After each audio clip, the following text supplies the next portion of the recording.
My drinking. Well, it got out of hand quickly. Of course. It's funny, after 9 years of sobriety, someone who is still an alcoholic, just in recovery, can say to himself that this time, I'm not going to become a drunk again. I'll just drink a little bit every now and then. Now, that'll work for maybe a week, two. You got an addiction. You don't give into it at all. Fooling yourself. Those of you in my life, the future, you can remind me of this were I ever to go back and say, sure, I can drink. No problem. My dad's an alcoholic. So's my brother. And it's just a family trait. My grandmother, my grandfather, my father on my mother's side. A lot of alcoholics in my family. Well, I'm not going to get into details, tell a whole bunch of war stories like they do at AA. It really gets annoying to me personally. Listen to these people talking about what they used to do when they got drunk.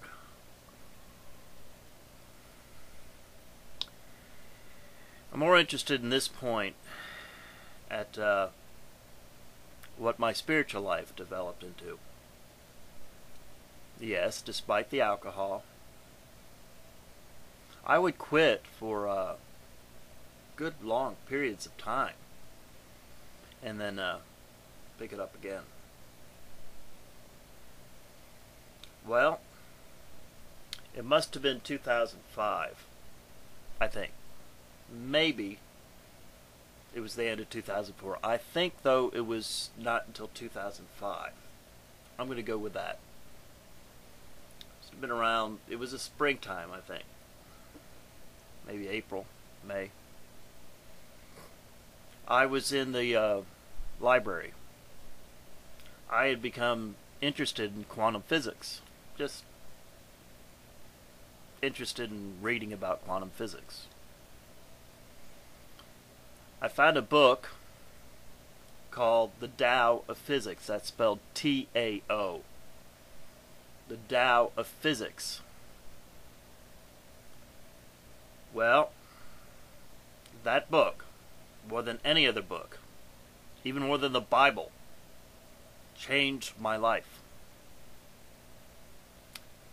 The Tao of Physics introduced me to Eastern mysticism, which eventually led me to get interested in Zen. The practice of Zen is quite simple to understand. It's not easy to do. It's not easy to sit in meditation for half an hour a day with your back totally straight as an arrow on the floor with your legs wrapped up in pretzels. But you get used to it.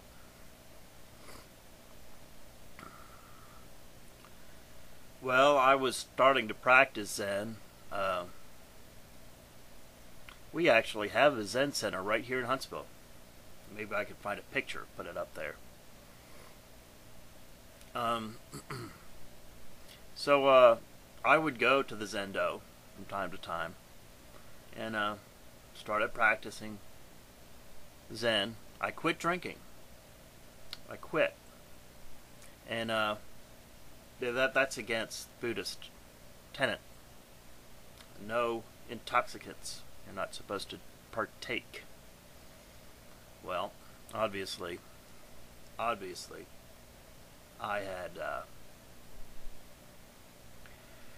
have broken my vow, but I'll get into that later. Probably be in either the next or the one after that. Well, I found a real peace in Zen, as anyone can.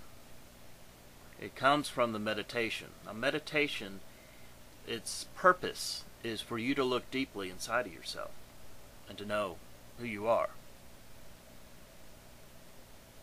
Really deal with the good and the bad of who you are. So this is 2005. Well,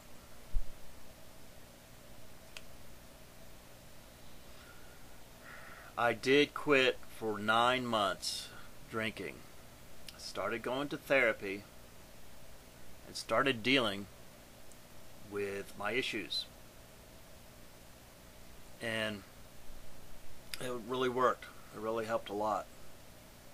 There was one day, see, I'm bipolar, manic depressive. One day that my ex-wife, she did this every Sunday, so it was nothing unusual. She was over at her parents' house after church. Well, I wasn't going to church anymore, of course. But I got really, really depressed for no apparent reason. I felt abandoned. And I didn't know how to deal with it. So I started drinking again.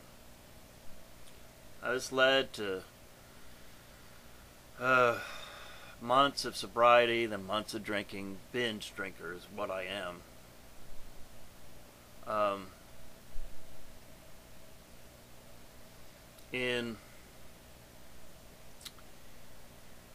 I guess it was the beginning of 2006. It must have been.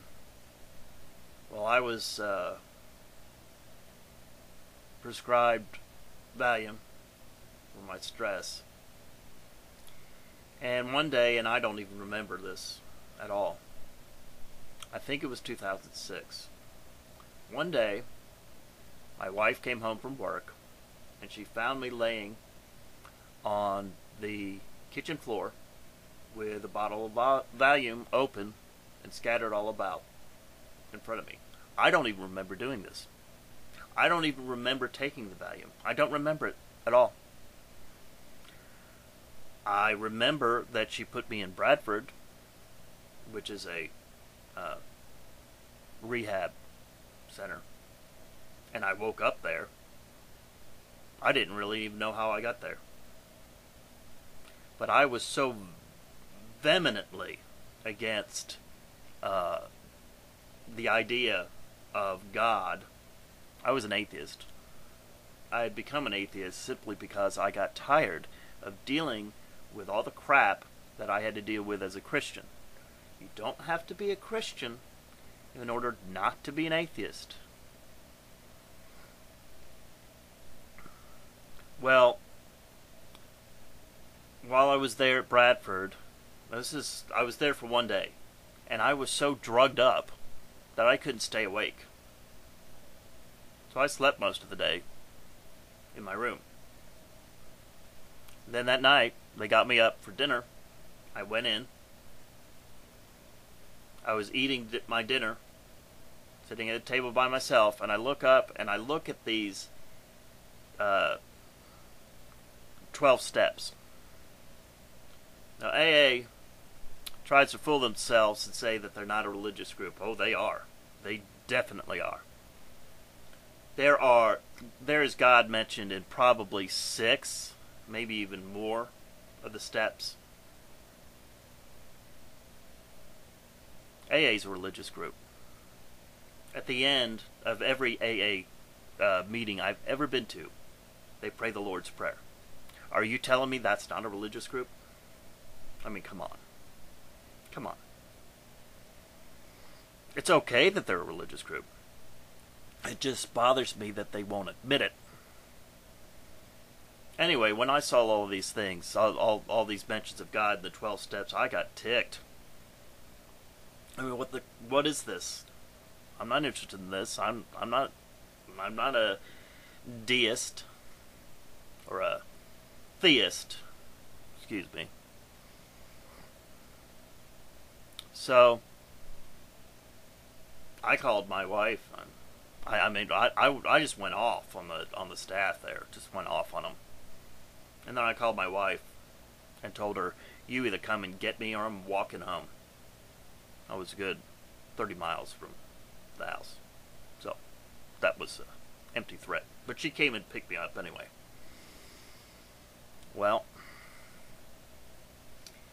my little stay at Bradford didn't do me a whole lot of good. Like I say, I would quit for a while, then I'd start drinking again. Then I'd quit for a while, then I'd start drinking again.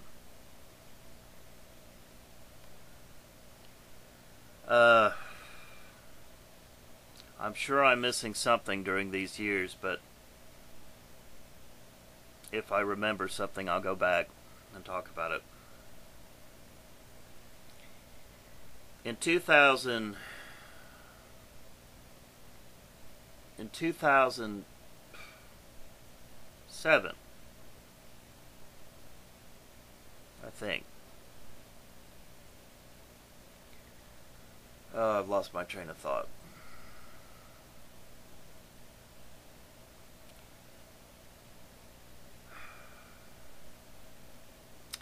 Well, oh, right.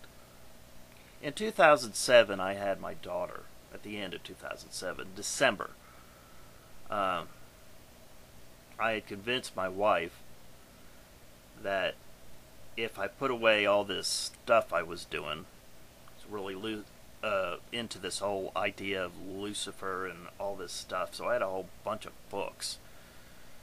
Now, the funny thing is, even these people who call themselves Luciferians have no idea who Lucifer is.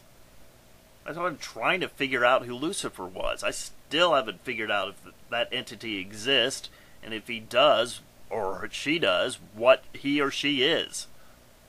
I don't even think there is an entity, personally. So I told my wife that I would put this stuff up, that I would stop doing it, and that I would sober up if she would have another baby. I wanted a girl. I got one. Beautiful daughter.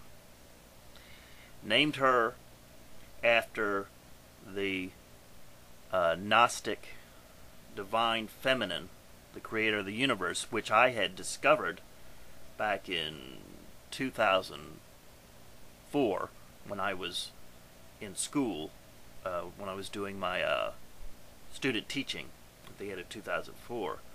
I found out all these things that I believed about Lucifer and about all this other stuff actually had a Christian, it's not Christian in the traditional sense, a Christian religion behind these beliefs. It's called Gnosticism with a G, starting with a G, not agnosticism. That's the opposite. So I wanted to name her Sophia, and that's what we named her. So she was named after the divine feminine, who I now recognize as my mother, spiritually speaking, the way Christians recognize Jehovah as their father. Well, it would be 2008,